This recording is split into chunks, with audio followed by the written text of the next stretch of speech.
In today's tech video, we're going to show you some things to try in under 5 minutes to diagnose and repair common issues on your Sony TV remote control. So sit back, grab your remote, and let's get started.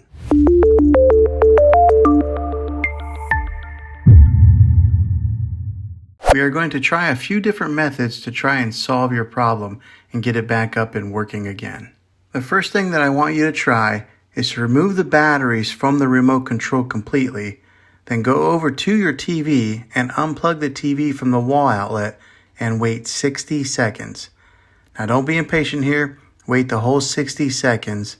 This is what we call a hard reset of your TV. Then plug the TV back in and put the batteries back in the remote control and try it and see if this works. Hopefully that works. If not, let's go on to the next method. Take the batteries out of the remote control again, and as crazy as this sounds, go through and push every button on the remote control a few times.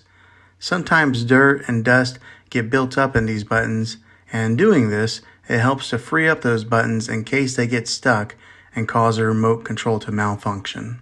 Hopefully this works. If not, then try replacing the batteries for a fresh set of new ones.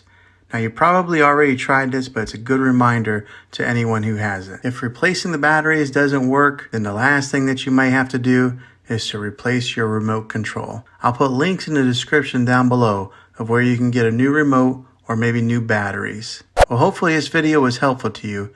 If it was, go ahead and hit a thumbs up on this.